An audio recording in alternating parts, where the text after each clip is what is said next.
October 16, 2016, at the University of Nevada, Reno, pledge season was in full swing. Inside the Sigma Nu Fraternity house, a group of students gathered for what was supposed to be a night of celebration, part of a process of really becoming brothers.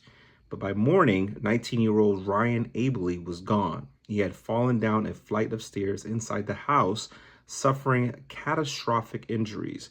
His death exposed a culture of silence and a recklessness that has claimed really far too many lives. So this is the story of Ryan Abele and how his parents turned tragedy into a mission for truth and accountability. Don't go anywhere.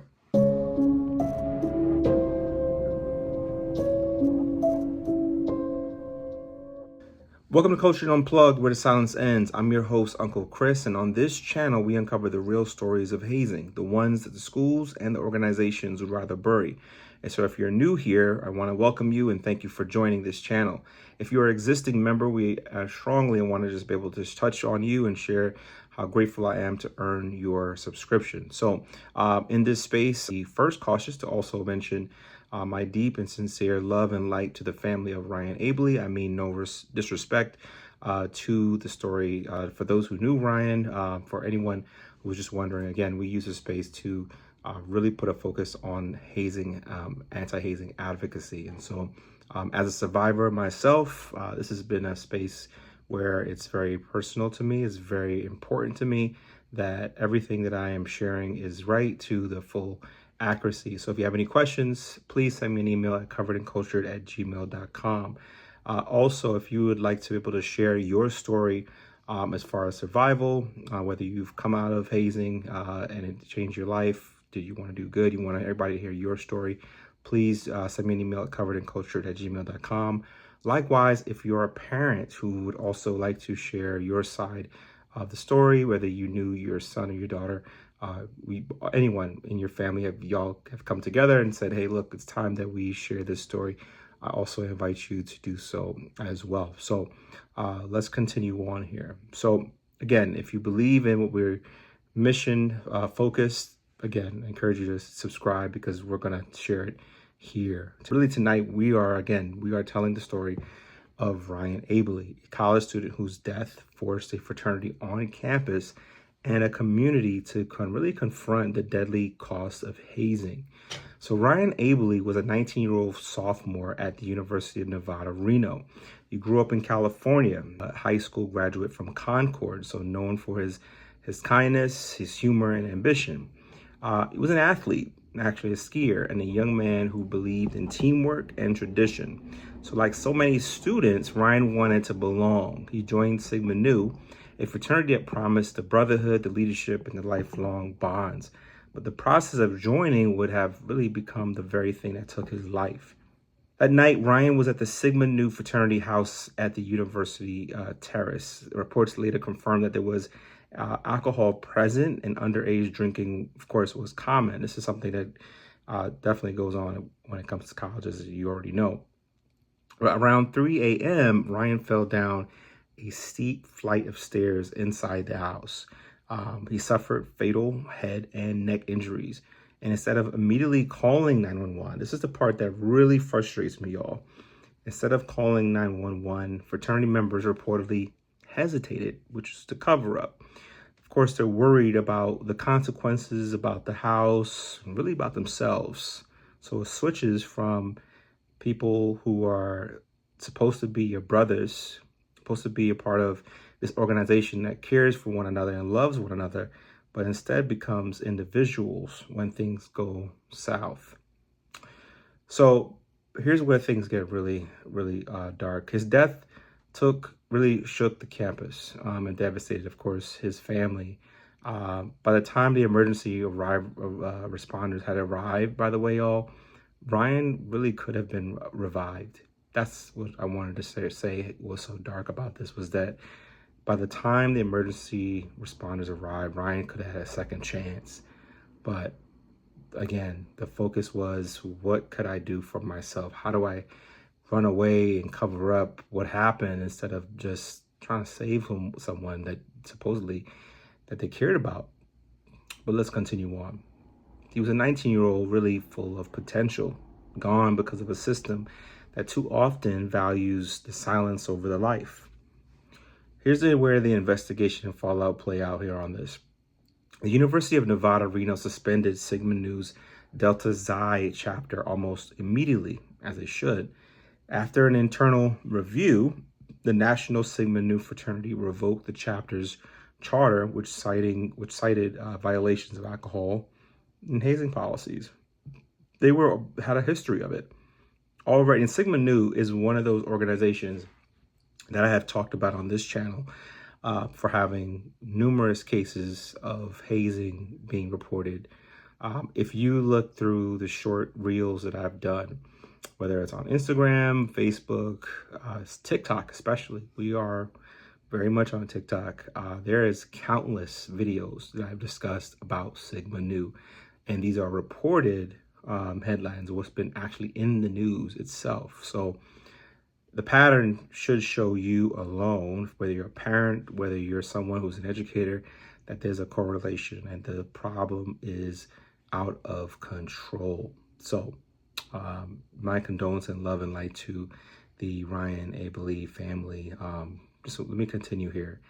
But the Reno Police Department, they actually investigated, and while no criminal charges were filed, the findings painted a familiar picture, of course. The dangerous drinking, the peer pressure, the fear for calling for help.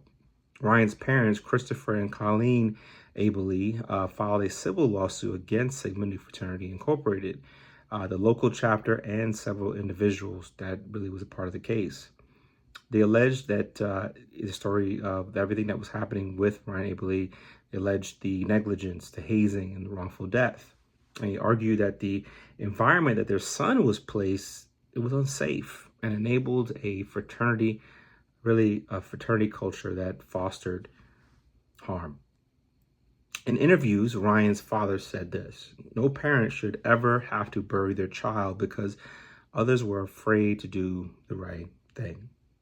The Abeles didn't stop at grief, though. They fought for reform. Their legal case, which later reached a settlement, really brought national attention to the dangers of fraternity hazing and the urgent need for accountability. They connected with other parents who lost children in similar ways, joining a growing movement of families demanding reform on campuses really across the United States. This story, let me just stop for a minute, was extremely important for me to share because I actually saw his story in the documentary produced by Byron Hurt, who created the PBS documentary special called Hazing. So you'll see his family talk very candidly about their experience, and it moved me as well to make sure that I did share what happened to Ryan. And again, this is why we do this work, to share these stories, is to give power back to the survivors and those who have no power to share their story because they've been deceased because of it, because of the harm. So this is where the silence ends. Let me continue here on this, but before I get a little further off track. So again, they partnered with other parents. They really got right into being a coalition. I give so much love for them for doing that, for just taking that grief and turning that around. For the Abeles, of course, here, justice really meant more than the punishment. It meant prevention.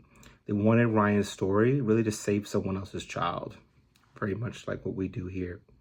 The University of Nevada, Reno had faced hazing allegations before, and across the nation, the pattern really is the same. It's the promises of brotherhood, masking the peer pressure, alcohol and abuse, and humiliation. Experts say it's really about one bad night. It's about the culture that normalizes the risk and calls it tradition. So I also am concerned because this is a culture where students fear losing status more than really losing a life. Psychologist Dr. Susan Lipkins, author of Preventing Hazing, has studied really this mindset for decades. So she explains that hazing convinces people that pain equals the loyalty, that suffering is proof of belonging. It's like you've earned this right. You have to go through this. You have to break down who you were to be someone new. That's an often common claim that even I experience It's there to change you for the light, the love, who you are, the pleasance. If you were this joy, this loving person, this happy person, you're supposed to come out and, be the darkest, most meanest, the most this ideology, this false narrative that you have to be this overly masculine person when you're joining a fraternity. So lots of things that have troubled this process and created more ambiguity and really harmful mindsets around it. But this is what keeps the cycles alive. Generation after generation, students will continue to endure anything just for acceptance. It's something that's been going on for years. I don't interpret that I will necessarily end hazing, but at least if I can save someone from that harm, save someone's life, this is why we tell these stories. The Abele's family lawsuit against Sigma Nu became one of the many that really sparked fraternity reforms nationwide. In 2017, Sigma Nu publicly reaffirmed its anti-hazing stance and increased mandatory education for chapters across the country. The case also reignited legislative conversations around Good Samaritan laws, policies that really protect students who call 911 during emergencies involving alcohol or hazing. Adams Law in Richmond, Virginia itself has something similar to that, to where if you call in and report it and you were part of the hazing, you wouldn't be liable for the hazing itself. So for students who call 911 during emergencies involving alcohol or hazing, you have a duty to be able to speak up. It's really the hesitation that kills, which can be automatically the cover-up for most. The fear of punishment, that's what kills as well. And silence, of course, as you already know, always kills. Ryan's parents have continued advocating for these changes and lending their voice to a growing call for transparency and prevention at universities nationwide. I think we've seen an increased amount during the National Anti-Hazing Prevention Week. So we've seen colleges and universities step up. Of course, they happen to abide with the Stop Hazing legislation that came out. Stop Campus Hazing came out December 2024. Had a brain fart there. But December 2024 is when it was passed, and schools are on the clock, essentially. And majority of schools now have updated their websites and included the data that we really need to see to stay transparent on these issues. So there isn't really a formal, nonprofit in Ryan's name, but his impact really lives through awareness, through reform, and through his parents' relentless pursuit of truth. It's their push to make sure that his story, his legacy is respected and never forgotten. Really, their courage, I'll have to say, also has helped expose the dangers of an unchecked fraternity culture and inspired other families really to speak out, becoming a vessel and a vessel for change. Ryan's story is now part of really national conversations about hazing, referenced in multiple reports and advocacy efforts really calling for accountability. So his name really stands among those whose death really became the catalyst for reform, just like Max Groover, Stone Foltz, George DeDune as well, Tim Piazza. According to StopHazing.org, more than 55% of college students involved in campus organizations experience some form of hazing. So since the year 2000, more than 105 students have died from hazing-related activities. And most of them involved, of course, the alcohol, the coercion, the silence. The proposed Stop Campus Hazing Act of 2024, which we talked about earlier, pushes for public reporting of hazing incidents and mandatory education on college campuses. These are laws that can really help, but the laws don't change the hearts of the mindset. It really is the culture. The culture does. And culture changes really when stories like Ryan Abele's are told out loud, like we're doing tonight, without the shame, without the spin. That's what brings power to make sure it does change. So in closing, Ryan Abele should still be here. No doubt about it. He should have graduated, walked across that stage, made his parents proud, but he also should have lived long enough to outgrow the college mistakes and build in this future that he dreamed of. Instead, his parents are left with the memories and a mission to make sure that no other student dies because someone really stayed silent, someone focused on a cover-up. So I ask of you, I beg of you, please Share this story. Stick with us for every story that we decide to tell. Talk about it with your friends, your kids, your family, your schools, educators, anyone that really needs to hear this. Because silence always protects the systems, and speaking truth saves lives. I encourage you to share your comments. Let me know what you think in the comment section below. What do you think about Ryan's story? What do we think about his parents' push for change and reform for anti-hazing? Any particular thoughts you have about his story? I'd love to be able to welcome you to share your feedback in the comment section below, and always stay grounded with me and unplugged. But I'm Uncle Chris, and this is Cultured Unplugged, where the silence ends. Good night.